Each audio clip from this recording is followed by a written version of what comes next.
Olá, bem-vindos ao Pode Me Contar. E hoje a gente está com uma super convidada, super especial. Eu estou muito feliz de receber aqui, vocês também vão amar, né? Ela é uma mulher preta, feminista, interseccional, mãe solo, afroempreendedora, historiadora, dirigente nacional do PSOL Mulheres e artista. Mas quem vai se apresentar de verdade não sou eu, é ela. Kel Souza com a gente. Bem-vinda e diz pra gente quem é Kel Souza. Então, primeiro, boa noite. Quero agradecer esse espaço de poder estar aqui. Sou essa mulher, mãe preta, mãe solo, vó. Hoje eu passei o dia todo com meu netinho, inclusive. Militante, já de muito tempo, já organizada no MNU, na Colisão Negra por Direitos, fundadora do coletivo feminista Oba Elecó. Quando você colocou aí feminista e interseccional, a gente tem uma série de marcadores sociais, né, que compõem a nossa subjetividade, então a gente não poderia se organizar dentro de uma luta feminista que não fosse a interseccional, entendendo que a gente tem uma mistura, um combo de uma série de marcadores que nos atravessa. E eu, principalmente, mulher em uma sociedade machista, preta em uma sociedade racista, né? Periférica em uma sociedade capitalista, elitista, de meritocracia, né? Lésbica em uma sociedade lesbofóbica, LGBT fóbica.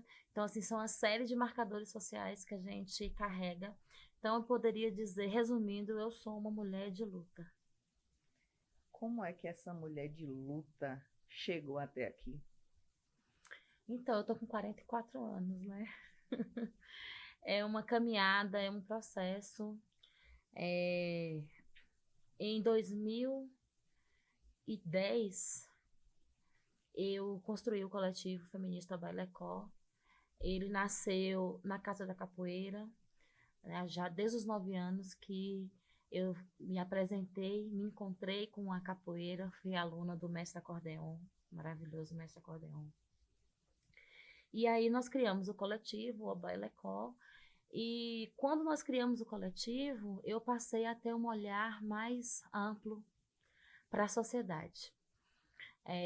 Eu não tinha ainda uma noção do que era esse processo de militância, e acho que foi justamente o coletivo Boelecó que forjou em mim esse olhar coletivo, essa necessidade desse termo que eu costumo usar muito, assim, do aquilombamento, de aquilombar forças, de olhar para o outro, de olhar com cuidado e de perceber que as minhas dores também são as dores dos meus pares e às vezes ainda maior, porque a gente tem privilégio de acessar espaços que muitos dos meus não tiveram essa possibilidade, né, essa condição. Então, o coletivo, ele foge em mim, essa luta coletiva. Em 2018, eu já entendia que meu corpo era político, que meu posicionamento era político, porém, em uma construção ideológica, política e não partidária. Em 2018, com a morte da nossa companheira Marielle Franco, né? Que foi um assassinato político. Aquilo me mexeu muito. Foi quando eu passei a ter uma sensibilidade maior de olhar para as mulheres que constroem a política. Quem são essas mulheres que estão dentro da política? E onde estão, né, essas mulheres? E onde estão, né? E assim, Marielle Franco, uma mulher preta, né? Como ela mesmo falava, uma cria da maré. Então, assim, qual o perfil dessas mulheres, né? E quantas mulheres tem na política e quantas mulheres vemos, assim, que têm de fato visibilidade? Então, ao me despertar para isso, eu entendi também que esse espaço é meu por direito. Falei, vou ocupar a política partidária e estou construindo até hoje. Hoje eu estou localizada no Partido Socialismo e Liberdade, que é o PSOL, desde 2018, né? Estou na condição de dirigente nacional da Setorial de Mulheres, que para mim é uma honra muito grande de poder pensar políticas e projetos de lei para as mulheres. Nós temos uma bancada extremamente potente, né? Combativa. Falar de pessoal e da nossa bancada é o privilégio de poder dizer que temos Érica Hilton, né? Que temos Samia Bonfim, que temos Luísa Erundina. Então, assim, é muita honra para mim estar construindo uma política que eu acredito que, de fato, é um programa sério à esquerda, feminista, preto, popular. Acho que é isso. Então, assim, é desse lugar que vem a minha construção. Qual é a responsabilidade que você enxerga em você quando você está à frente dessa militância? Porque não é uma mulher qualquer, é uma mulher que representa muitas frentes. Você não representa apenas... E até para a gente desmistificar essa coisa de que o feminismo é único e você sabe que não é, né? Então existem, e é nisso também que você atua, existem vários feminismos, eles são plurais. E como é que está à frente? Como é que você se sente responsável? E qual é assim, o seu despertar mesmo, de dizer assim, não, eu não posso ser mais uma pessoa, eu preciso transformar onde eu estou para que outras pessoas transformem também. Então, olha, a gente vive em uma sociedade perversa, né? De uma estrutura perversa. Eu me sinto extremamente responsável porque eu falo muito sobre representatividade. E não é sobre qualquer representatividade, né? Nós tivemos aí no desgoverno que passou várias pessoas que poderiam ser representações e que não eram. A gente tinha dentro da instituição Palmares um homem negro retinto que não tinha nenhum compromisso com a negritude. Nós tivemos um ministério ocupado por uma mulher que não tinha nenhum compromisso com a vida das mulheres. Então, assim, a representatividade, ela é extremamente importante e ela pesa, claro, com uma responsabilidade muito grande. Mas eu penso que o fato de ser uma mulher preta me permite com mais facilidade coletivizar as relações. Eu preciso humanizar as relações, porque elas não são, para mim, humanizadas, né? Ninguém me abre a porta e me convida para entrar. Eu tenho que bater, e às vezes eu chego na porta e volto para fazer o caminho, né? Então, assim, eu penso que a responsabilidade é grande, mas o olhar coletivo ele é necessário. Eu sou uma mulher que tem um privilégio de ser conectada com a minha ancestralidade, eu sou uma mulher de axé. Então, eu tenho muita consciência de que os meus passos, ele vem de longe, né? Então, eu acho que é mais do que responsabilidade, mais do que representatividade, Andressa, é missão. Compromisso. Compromisso, né? Eu, quanto mulher preta, quero enegrecer todos os espaços que eu estiver. E eu acho que não sei ser diferente. Que bom. Graças a Exu que não sei ser diferente. Que bom que você é diferente. E você hoje é dirigente nacional, né, do PSOL Mulheres. E quais são esses desafios que você tem? Porque você é uma dirigente nacional que está aqui em Vitória da Conquista. Então, assim, olha os espaços em que você está inserida, né? É uma dirigente nacional no interior da Bahia. Como é que é isso para você? Então, olha... E como você chega, né? Eu fico muito honrada, assim, né? Esse lugar de dirigente nacional, ele se dá dentro do partido por um processo de disputa interna, né? O partido se organiza com as suas direções através do Congresso, que o Congresso define quem ocupa a executiva nacional, a executiva estadual. E nós temos os encontros nacionais. E esses encontros nacionais definem os espaços das setoriais. E eu estou na condição de dirigente nacional da Setorial Nacional de Mulheres, que em 2019 teve o seu último encontro nacional. onde foi apresentada uma tese, e eu tive a oportunidade de estar junto com outras companheiras escrevendo essa tese, e tive o privilégio de defender essa tese em alguns lugares. Então, consegui ocupar esse espaço. Para mim é uma honra sair daqui de Vitória da Conquista para ir para Porto Alegre, para ir para Fortaleza, para ir para Salvador, para ir para São Paulo, para poder fazer formação política para mulheres, pensando que a gente vive em uma conjuntura que sempre foi. É histórico o massacre que se faz com as mulheres dentro da política. E a gente tem uma realidade muito dura da presença real da violência política de gênero, né? Então, assim, é um desafio em qualquer lugar. E Vitória da Conquista também é um desses lugares, né? Onde fazer política é um desafio absurdo. É interessante quando você traz isso, porque a violência política de gênero, ela é presente no DNA da política brasileira, né? Pegando esse recorte de Brasil, mas isso não é só no Brasil, né? No mundo. Mas ele está ali no DNA. Então, quando você também traz essa questão de formação política para as mulheres, é extremamente fundamental e potente. Porque eu costumo dizer que política é um assunto que precisa ser discutido em todos os lugares. Porque muitas vezes as pessoas entendem de forma muito rasa e pensam que política é apenas política partidária, e não é isso. Como é que você se sente nessa responsabilidade de formar mulheres politicamente? Olha, eu fico honrada com esse papel, com essa tarefa. Ela é urgente, ela é necessária. Eu carrego comigo um inconformismo com a sociedade, né, com a falta de representatividade.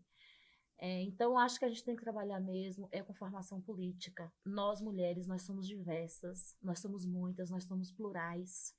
Então, não se pode uma mulher ocupar um espaço de poder e de decisão quando ela não pensa nas diversas categorias que é o ser mulher, né? De onde essas mulheres estão, de onde vêm, a diversidade que essas mulheres carregam. Então, a gente precisa, sim, fazer formação para poder compreender esse espaço, que às vezes não é o meu, às vezes é de uma outra companheira. Eu não tenho um lugar de fala para falar das mulheres trans, mas eu preciso pensar política para mulheres trans, né? Eu não tenho um lugar de fala para falar das mulheres que sofrem de gordofobia, mas eu preciso pensar nessas mulheres. Mas tem outras mulheres que que são mulheres lidas socialmente como brancas, mas que têm um compromisso com uma agenda antirracista, e eu estou inserida dentro dessa bandeira. Então eu acho que a interseccionalidade é justamente esse cruzamento. E sem formação política, nós não vamos entender essa dimensão, nós não vamos entender essa diversidade. E nós temos uma história dentro do nosso país de mulheres que ocupam a política para poder atingir uma cota de gênero, né, de mulheres que ocupam a política para poder cumprir um triste papel de uma candidatura laranja, né? E essas mulheres não estão, as mulheres elas estão na política, mas elas não são protagonistas. Geralmente elas estão à sombra certamente de algum homem que já está na manutenção da sua trajetória política. Ou para garantir as candidaturas masculinas, né? Ou então cai no colo, assim, né? Cai de paraquedas. Do nada surge vice, aí cai no colo, herda um mandato. E aí você vai ver que era preciso ter muita formação política. E que é preciso a gente pensar no vice, né? Não só como uma composição de gênero, não só como uma composição ali partidária, mas como um gestor também, assim como o prefeito, né? Assim como a prefeita, mas entender, e isso passa pela formação. Com certeza. E olha uma coisa só. Quando você tem um vice, as pessoas não pensam na possibilidade desse vice assumir, né? Pensa que o vice pode assumir no momento de férias, ou em uma questão de saúde, de alguma situação assim, mas não pensam na possibilidade desse vice assumir o mandato, ter uma necessidade de assumir o mandato. E aí, esse programa que foi construído, esse vice está inserido nesse programa? Ele construiu? Ele pensou a cidade? Né? Ele está construindo ou ele veio ilustrar esse processo? Então, assim, eu acho que muito do que a gente vive de uma despolitização, sabe? De um processo que é muito ruim, de desmonte, sabe? É fruto disso. Porque de quem não sabe de onde veio, não sabe para onde vai. Fica perdido no caminho. E se não sabe para onde vai, não tem condição de direcionar ninguém. Total. Né? Não tem condição de direcionar ninguém. Você falou também que é mãe solo, como a maioria das mulheres no Brasil.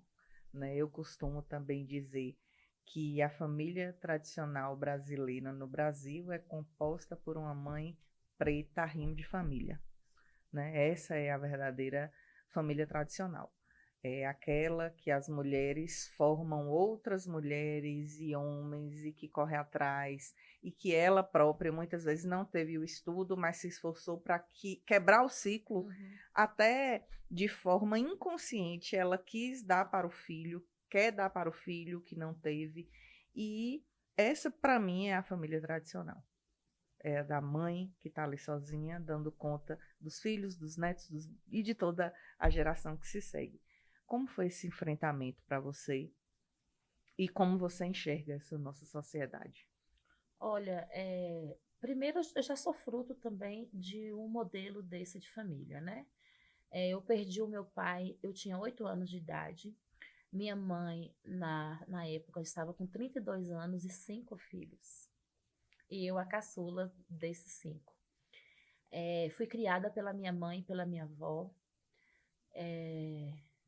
E quando eu me tornei uma mãe solo, eu vivi uma experiência de um casamento que deu certo, durou 11 anos e encerrou aí esse ciclo. Quando eu saí dessa relação, eu tinha meus filhos, né? Vitor e Eduardo, que Vitor estava com 6 anos de idade e Eduardo com 4. Hoje Vitor está com 22 anos, né? E Dudu vai fazer 19 agora. Então, foi um processo para mim muito difícil, de você se virar em mil, para você trabalhar fora, para você cuidar dos seus filhos, para você dar conta de atividade de escola de menino, para você garantir o sustento. E eu passei por aquele processo longo de uma hipermaternidade. Eu passei durante, acho que todo o momento, a infância e a adolescência dos meus filhos, eu só fui mãe. Né? É perverso o que também se faz com as mulheres, com as mães, que existe uma romantização da maternidade que para nós, mães solos, não tem nada mais cruel do que você ter um momento para respirar e alguém perguntar: cadê seus filhos? Ficou com E quem? seus filhos? Ficou com quem? Né? Então, assim, isso tudo é muito cruel e foi muito difícil. Mas eu acho que também contribuiu para a formação dos meus filhos, para eles serem os homens que eles são hoje. Porque, assim, Vitor mesmo, ele fala, ele tem muito forte na mente dele a luta, a batalha, o senso coletivo de ajudar, de dividir tarefa de casa, sabe? De me colocar para cima, de cuidar da autoestima. Então, assim, eu acho que isso também foi muito importante, né? Mas esse é de fato o padrão. Né, e assim, a gente vê isso e romantiza, você falou perfeitamente, a gente romantiza muito essa coisa da mulher guerreira. Guerreira de quê? Não há escolha, não é uma escolha, assim, as mulheres, elas precisam, de fato, arrombar portas, e quando é uma mulher preta, Mais ainda. mais ainda. Mais ainda. Mais Olha, ainda. eu sei que eu sempre quis fazer uma faculdade. E com os meninos eu não tinha condição de fazer essa faculdade, né? Porque, assim, eu não tinha com quem deixá-los. Logo quando eu separei do pai dos meus filhos, eu fui trabalhar em uma escola, que era a Escola Irmão Barbosa, que tem uma parceria com o Lar Santa Catarina de Sena, que é conhecido também como orfanato aqui, que fica na Vila Benjamin. Que bom que eu estive ali, nesse período tão difícil da minha vida. Porque as irmãs, as freiras, que estão lá responsáveis pelo Lar Santa Catarina, elas foram uma mãe para mim, assim, de um acolhimento muito grande. Eu quase não via os meus filhos. Eu ia trabalhar, os meninos ficavam com minha sogra, que era a única rede de apoio que eu tive na época. E quando eu voltava, os meninos já estavam dormindo. E eu não tinha condição de voltar para casa com 2 crianças dormindo. E às vezes, a maioria das vezes, os meninos ficavam na casa da avó. Então, a gente não tinha mais uma vida de qualidade, a gente não tinha tempo de estar um com o outro. Foi quando a irmã falou que a única maneira que ela poderia me ajudar era abrir vaga para ela levar os meninos para estudar lá. E não foi fácil para mim. Os meus filhos estudaram, eu alfabetizei meus filhos, eles foram meus alunos do 1º até o 5º ano, né? Foi muito importante para mim, mas foi muito difícil, foi muito Desafiador, né? Foi muito dolorido para mim, porque ali dentro do orfanato a gente tem crianças com histórias de abandono, sabe, de violência. Eu tinha várias crianças que me chamavam de mainha Keu, né? Então, eu já cansei de dar aula com criança segurando na minha mão, porque o afeto é maior do que o conteúdo a ser trabalhado. E levar os meninos para lá naquela época, para mim, não foi fácil, foi muito desafiador. Quando eu fiz o vestibular, que foi agora, os meninos já grandes, em 2016, que eu entrei na UESB, outro desafio de uma mãe solo dentro da faculdade, meus colegas de curso, quase da idade dos meus filhos, todo mundo com a mente super fresca, e eu que já tinha concluído segundo ensino médio de muitos anos, não sabia para onde ir, o que era resenha, o que era artigo, o que é isso, meu Deus? E a vontade de desistir, porque aquele também era para mim um não lugar. Porque não se pensa políticas públicas para nós, mães solos. É como a gente vive protelando sonhos e correr atrás deles é um desafio absurdo. Então, assim, não existe política de acolhimento, de preocupação com a saúde mental, que é algo tão forte nos nossos dias, sabe? Essa pandemia e o governo Lula também trouxe uma série de benefícios de Bolsa Família, né, de Fome Zero, que consegue dignificar um pouco, diminuir um pouco os impactos dessas desigualdades que atingem principalmente os lares onde são as mães que são responsáveis. Mas é preciso um olhar muito mais sensível para as mães solos. E é por isso que a representatividade importa. É porque nós ainda não temos mães solos ocupando espaços de poder, de decisão. É porque nós não temos ainda mães solos ocupando a Casa Legislativa de Vitória da Conquista. É que que esse assunto não é debatido. E são dificuldades enfrentadas diariamente, 24 horas por dia, pela grande maioria das mulheres, né? Então, esse não espaço que você fala, é preciso pensar na construção dele para a gente pensar numa mudança de sociedade, né? Olha, Andressa, em 2020 eu saí candidata. Eu disputei aqui o pleito da Câmara de Vereadores de Vitória da Conquista. Tinha vários candidatos. Eu ocupei vários espaços de debate, de conversa, onde todos os outros poderiam tranquilamente falar de direito à cidade, de urbanização, de segurança pública, de saúde, e eu sempre estava falando de combate ao racismo. Porque no imaginário das pessoas não cabiam na mente dele uma mulher preta, falar de segurança pública, falar de saúde, falar de acesso à cidade, sabe? As conversas eram sempre direcionadas nessa perspectiva, inclusive para desconstruir, porque no imaginário social, esse espaço não é para a gente até mesmo em uma perspectiva intelectual, é como se você não tivesse capacidade.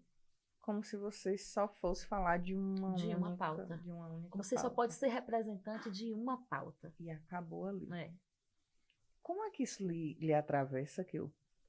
Olha, é muito violento para mim. É muito, muito violento para mim. No período da campanha, eu digo que foi um momento de muito desafio. Eu não tive uma campanha de recursos, mas eu tive uma campanha de amigos. Né? Eu tive pessoas queridas que sabiam fazer uma fotografia e falou comigo, olha, eu vou fazer as fotografias. Eu tinha um eleitor lindo, maravilhoso, que mora lá na Barra do Choça, que chegou para mim e falou assim, olha, eu sou design gráfico, eu fiz uma arte aqui para você, vê se você gosta, eu sou seu eleitor. Eu falei, meu Deus, você entendeu tudo na minha campanha. sabe? Eu tive pessoas que tiveram essa preocupação, que falaram, eu não tenho como te ajudar, mas eu trabalho fora, meu carro fica na garagem, se tiver alguém que dirige, eu posso deixar meu carro com você, sabe? Que eu também não sei dirigir. Então, assim, eu não tive uma campanha de recursos, eu tive uma campanha de amigos. Eu fiz uma campanha no meu Instagram de quem era o meu eleitor e poderia me ajudar no processo de panfletagem, porque eu não tive equipe de panfletagem, quem panfletava era eu e os meus filhos, e que queria pegar um kit que eu ia levar. Choveu mensagem de pessoas dizendo, eu quero, traga um kit, e eu ia levando. Então, assim, no final, aquilo para mim foi uma surpresa muito grande, né? Foram 1.115 votos. Então, assim, São muitos muitos votos. votos, São muitos muitos votos. votos. Então, assim, como que eu imagino hoje? A certeza que eu tenho, Andressa, é que eu tenho 1.115 motivos para continuar. Eu tenho 1.115 motivos para continuar esperançando e promovendo essa esperança no coração dos outros, sabe? Eu tenho 1.115 motivos para enegrecer a Câmara de Vereadores, para entrar lá dentro, para ocupar. Inclusive, ampliou cadeiras, né?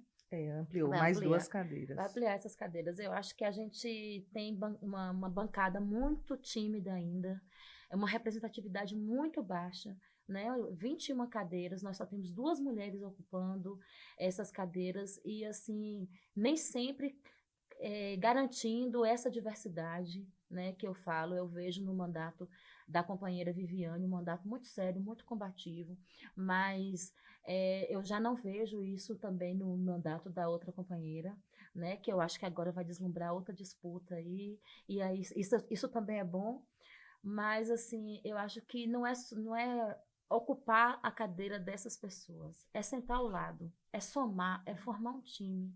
Eu acho que é isso que a gente precisa dentro da nossa cidade. Vitória da Conquista é uma cidade de memória muito curta, porque as pessoas não refletem a trajetória daqueles que vão representar, não, ou não têm a compreensão do que é uma casa legislativa, né? Que é uma casa do povo, né, e que tem que ser ocupada de fato pelo povo, né? Mas o que a gente tem de expressão popular dentro desse espaço é muito pouco. Até porque a gente tem uma Câmara com... Você colocou bem, apenas 2 mulheres, né? Estão ocupando essas cadeiras. E a pauta feminina é muito plural. E até para combater essas violências de gênero que as mulheres sofrem, não só no Legislativo de Vitória da Conquista, mas nas casas legislativas pelo Brasil, precisam-se de muitas mulheres. E a gente precisa entender que o nosso espaço também é na política, até para garantir que outros espaços sejam abertos para a gente. Né? Porque, assim, se a gente for olhar nas salas de aula hoje, nós ocupamos mais espaços. Mas se a gente for olhar nos cargos de poder, de liderança, de direção, nós não estamos na fotografia. Olha, o Instituto de Desenvolvimento Humano, o IPEA, traz alguns dados que mostram o quanto que essa representatividade é baixa, né? Existe essa estrutura, ela é tão misógina que você pode ter o mesmo grau de escolaridade e de capacidade, de potência, de habilidades, e ainda assim a sua remuneração, ocupando o mesmo espaço, é menor do que a de um homem branco, né? Então, assim, é muito perverso o que se fazem, porque o que a gente tem é uma estrutura que opera para o nosso apagamento. O que nós temos é uma estrutura preocupada em não nos dar visibilidade, porque não querem perder esses espaços. Mas nós somos 54%, nós mulheres, somos 54% da população brasileira. O restante dessa população são filhos. Não se fala em democracia sem a participação das mulheres. Não existe falar em nenhum projeto de sociedade sem a participação das mulheres, né? Porque nós existimos, nós somos maioria e minoria dentro dos espaços de poder, e todas as políticas que existem, elas nos atravessam, né? Quando a gente fala de política transversal, quando a gente fala política de segurança, quando a gente fala uma política de saúde, ela nos atravessa, mas precisamos sair desse lugar de conservadorismo e colocar os nossos corpos em um lugar privado, né? Onde é o Estado que toma decisão sobre particularidades que são tão nossas e que as casas legislativas não querem debater, não querem discutir, porque é cômodo, porque é confortável e porque não tem, muitas vezes, sequer sentem a necessidade, né? Então, assim, é muito perverso o que existe, mas não tem como falar de democracia sem a nossa participação, não. É por isso que eu acredito em uma revolução feminista, sabe? E as pessoas pensam que quando a gente fala de revolução feminista, que a gente pensa que vai ter um momento bom, de que as mulheres todas vão estar organizadas. Ai, oxalá que fosse, eu gostaria muito. Mas o que nós estamos fazendo aqui é revolução, sabe? De dar voz a outras mulheres, de ampliar as vozes. Isso é revolução. O que eu faço dentro da minha casa, educando 2 meninos, 2 homens em uma sociedade machista, é revolução, sabe? O que eu faço no processo de disputa que foi de 2020 e agora de 2024, que eu vou continuar nesse processo até eu entrar lá dentro, isso é revolução.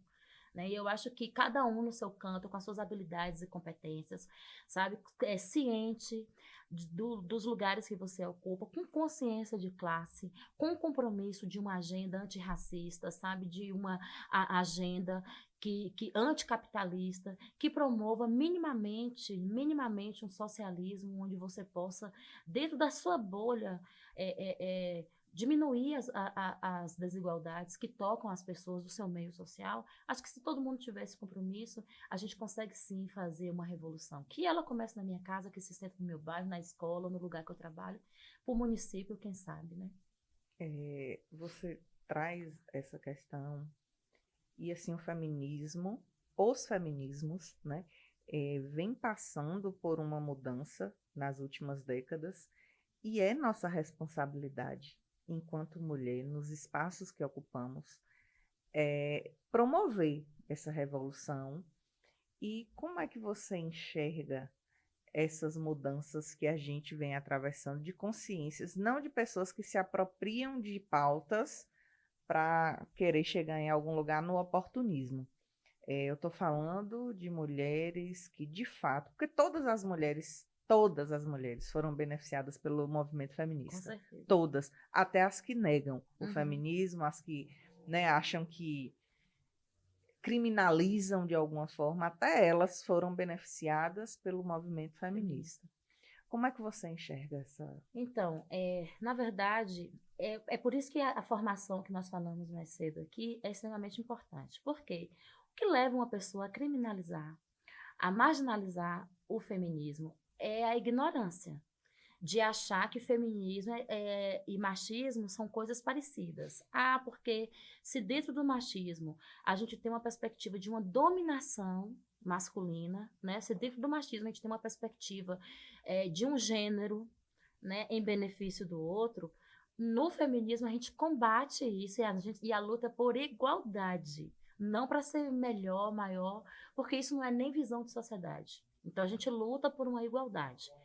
Quando as mulheres brancas estavam construindo luta para poder trabalhar fora, né? Quem estava ocupando as suas casas, dando condição a essas mulheres estarem fora fazendo a luta, eram as mulheres negras, né? Então eu acho que a gente vive em uma conjuntura agora que a gente precisa romper a bolha, não dá só para olhar para você. A gente precisa olhar para o outro.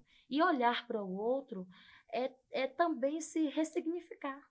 É você entender o quanto que a trajetória daquele outro também te atravessa, né? Então, assim, existem espaços que você ocupa que é a sua consciência feminista que vai fazer com que eu ocupe também junto com você, né? Então, assim, o feminismo ele é diverso, sabe? Mas a gente tem algumas ideias aí feministas que não cumprem o papel, de fato, de compromisso com o que é o feminismo, porque a gente tem várias categorias que ocupam espaços para poder garantir a manutenção do seu conforto, para poder garantir a manutenção do poder, sabe? Então, assim, as pessoas se recusam muitas vezes a pensar no outro, também como parte disso. Nós não vivemos sozinhos. Nós somos uma mistura de tudo que nós temos na nossa vida. Então, assim, eu tenho 44 anos. Esses meus 44 anos, eu sou um misto de todos aqueles que me atravessaram. que passaram na minha vida, assim como eu também deixo muito de mim. Então, assim, é uma loucura imaginar de que eu tenho uma pauta que sozinha dê conta de uma mudança, de uma transformação, porque nós não somos. Tem uma música que fala povoada, né? Eu sou uma, mas não sou só, né? E é justamente isso. Nós temos um monte de atravessamentos que compõem a nossa visão de cultura, a nossa visão de sociedade, a nossa formação, o que nós entendemos de formação de gênero, porque tudo isso é construção, né, de afeto, de família. Então, isso tudo é um misto. Quando você nasce de alguém. Quando você cresce com alguém te alimentando, com alguém te cuidando. Quando você frequenta uma escola, você adquire saberes que outros trouxeram. Você lê livro que outros escreveram. Viver é coletivo. Essa ideia de que somos só, nascemos só e morremos só, isso não existe, isso é loucura. O viver é coletivo, ninguém vive só. Perfeito. Porque a gente vai nascer de alguém. Uhum. E a gente precisou, inclusive, de alguém para ajudar também, colocar ali no mundo. Precisa de alguém para cuidar. Inteiro. E até na nossa morte, a gente precisa de alguém que cuide disso. Sim. Então, de fato, viver é coletivo e revolucionário, né? E a representatividade, ela é fundamental. E eu quero uma mulher preta no STF. Né? Queremos. Queremos essa... Assim, a gente precisa ocupar os espaços. E qual é a perspectiva que você tem para a representatividade, municipalmente falando? Assim, qual é a sua perspectiva e a sua expectativa para 2024? Olha, a gente tem, pela conjuntura, eu ainda vejo esse cenário pouco enegrecido, né? Nós temos muitas mulheres, muitos homens, que não, dentro da sua trajetória, não se compreendem quanto negros, mas que em um momento político, tal qual o Afrobest da Bahia, né? Que agora eu acho que depois dele vai inspirar um monte de pessoas lidas socialmente como brancas, dizendo que é negro, por conta de por conta de uma política de reparação social, porque nós nunca tivemos condições reais de fazer a política. Então essa política, essa ação afirmativa que vem de conseguir, de garantir um recurso, né, com um percentual 5% a mais do que uma pessoa lida socialmente como branca. E eu falo lida socialmente como branca porque eu acho que esse também é um outro debate de pessoas que falam, eu sou negra, eu não sou negra, eu sou branca, porque a gente passou por um processo de eugenia, a gente passou por um processo de colorismo, a gente passa por um processo de higienização social na nossa sociedade e as pessoas, elas não se reconhecem como elas são. Então, é preciso passar por um processo de desconstrução para se descobrir negro, se amar quanto negro, se reconhecer quanto negro, né? Mas, dentro desses processos, é conveniente, por vezes, querer ser. Aqui em Vitória da Conquista, eu vejo poucas pessoas negras, orgânico da luta, da militância, se colocando à disposição para esse tipo de disputa. E eu vejo isso com muita tristeza, porque nós precisamos muito. Nós precisamos muito. Não falar da pauta negra para florear debate. O que falta em Vitória da Conquista é letramento racial. Perfeito. Né? O que falta dentro dos espaços de poder e decisão é letramento racial. Então, as pessoas ainda nos olham como uma possibilidade de atingir uma cota. E não é sobre cota. Né? Inclusive, a política de cota só existe porque a sociedade racista nos exclui. Então, o que a gente precisa, de fato, como eu coloquei, é de letramento racial, é de formação política, e eu penso que esses espaços de disputa, eles precisam ser ocupados por aqueles que estão na luta, que estão na militância. O quão legítimo é para aqueles que estão na luta pela pauta racial ocupar esses espaços. Até porque quem está nesse espaço tem legitimidade para falar de todas as outras, né? Porque a minha cor, ela sempre vem na frente. Então, assim, quando nós iniciamos a nossa conversa aqui, você me apresentou e você disse, educadora social, historiadora, artista, mas em qualquer lugar que eu for, para as pessoas saberem que eu sou uma historiadora em curso ainda, para as pessoas saberem do que eu sou, é preciso que eu tenha uma oportunidade de fala. Mas a minha cor sempre chega na frente. Eu tenho uma companheira de luta que me atravessa muito com a sua história, que é a professora Núbia Regina, que é doutora na instituição aqui de ensino da UESB, e ela fala que dentro da instituição ela é uma doutora. Se ela sair de lá da UESB e entra no Boulevard, em qualquer loja, ela é somente um corpo preto, que qualquer segurança vai olhar e nunca vai achar que aquela doutora pode comprar alguma coisa, porque eles nem passam isso pela mente.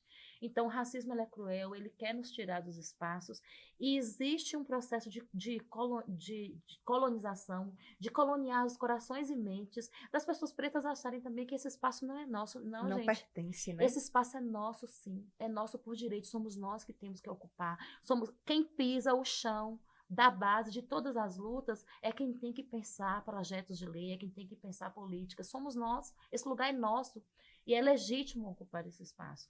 Mas o racismo é tão perverso que coloca isso, né? Por isso que eu falo que ser negra é também um processo de desconstrução.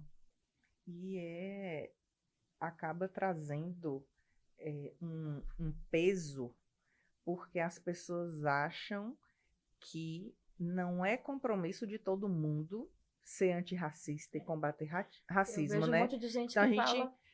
isso chega a me dar um incômodo, assim, de por que que as pessoas têm a mentalidade de que não é dever de todo mundo?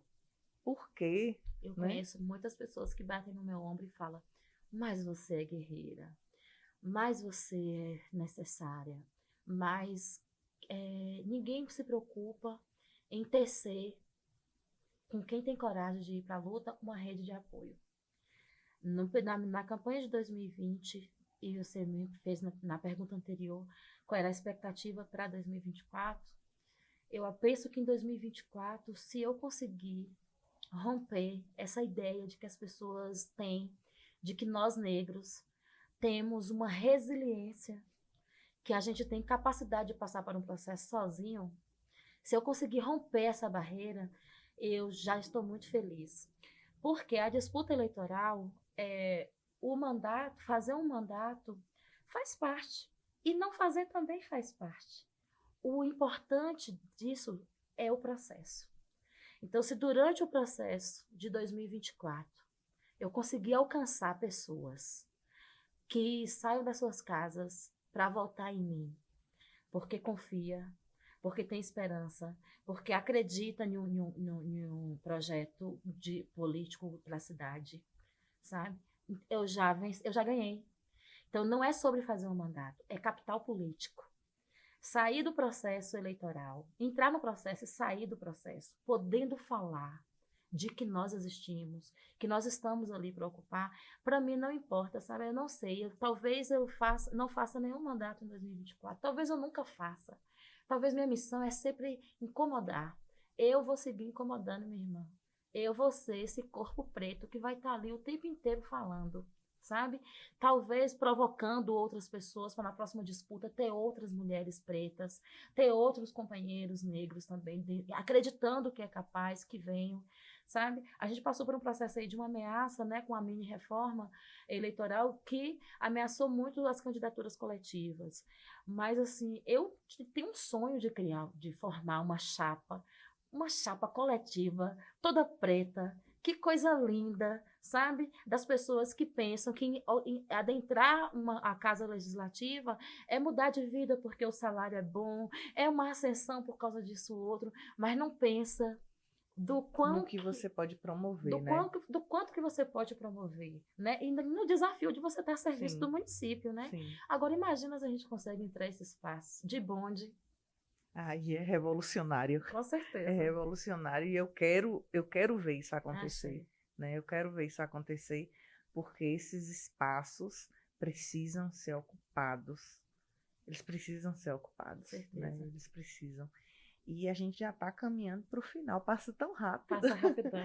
A gente já está caminhando para o final, mas antes do quadro que a gente tem aqui, que você não vai deixar de passar por ele, me fala assim, quais são os maiores desafios que você enxerga para que as pessoas pretas não se coloquem aí, muitas vezes, por conta desse apagamento mesmo que tentam fazer na sociedade, né? Então, assim, muitas vezes a pessoa ali está na base lutando, mas ela fica desmotivada a colocar o nome para uma disputa. Como é que você enxerga isso? Olha, eu acho que um dos maiores desafios que tem é você ter uma equipe, sabe? A sensação de solidão nesse processo, ela é real.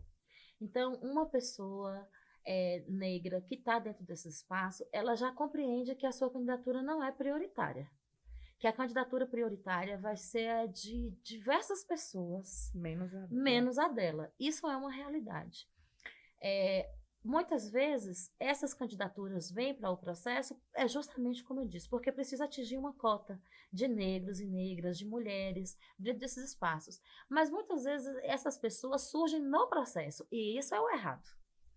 Então, assim, no processo é você fazer um convite desrespeitoso para alguém falar, olha, vai ter a campanha eleitoral, a gente precisa lançar uma chapa com X números de candidatos, você aceita ser nossa candidata? E isso acontece a rodo. E como uma coisa muito normal, né? E como uma coisa muito normal. E aí aquela pessoa totalmente despreparada fala assim, eu não sei como que vai ser. Não, você não precisa se preocupar com nada. Né? Ou seja, eu só quero que você tenha seu CPF ali no processo para poder homologar a sua candidatura, garantir o partido de tocar a política e pronto. Então, assim, quando a formação política é importante para isso, porque você tem que colocar na disputa eleitoral os quadros políticos do partido. E os quadros políticos, eles surgem, não é no período eleitoral, sabe? É antes, é muito antes. Você vai saber quem é a sua base, quais são as pessoas que você acessa, né? Quais são os bairros que você consegue acessar, quais são as bandeiras que você defende. Porque tem pessoas que ainda dentro do processo não sabem nem o que vão fazer, sabe? Que não tem comprometimento nem com o mote da campanha, por exemplo. Então, eu acho que vencer essas barreiras do olhar, da forma como é tratado essas candidaturas dentro dos partidos, é um avanço. E a primeira coisa que deve se fazer é garantir a esses candidatos, minimamente, uma equipe. 2020, a gente estava em um processo de pandemia. Então, as redes sociais foi o maior veículo, a maior ferramenta que nós tínhamos. Hoje em dia, quem vai disputar uma campanha eleitoral já precisa ter acesso do que é isso. Do que é a importância de ter um social media, de fazer um tráfego, sabe, de ter um design legal, de fazer uma paleta de cores que dialoga, quem são as pessoas que estão nas suas redes sociais, qual a idade dessas pessoas, o que essas pessoas curtem, fazer um mapeamento, o que essas pessoas gostam, o que elas curtem, fazer lista de transmissão de WhatsApp. Acho que tem que fazer isso, e sozinho a gente não faz, mas qualificar as pessoas e dizer, eu quero você porque você é capaz, eu quero você porque você é um nome.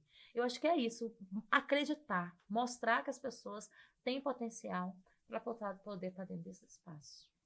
Isso é o que a gente precisa, assim, urgente para a nossa sociedade, né? Para que a gente possa, de fato, ter um bem viver coletivo que a gente não tem, né? A gente, enquanto mulher, tem medo de andar na rua sozinha por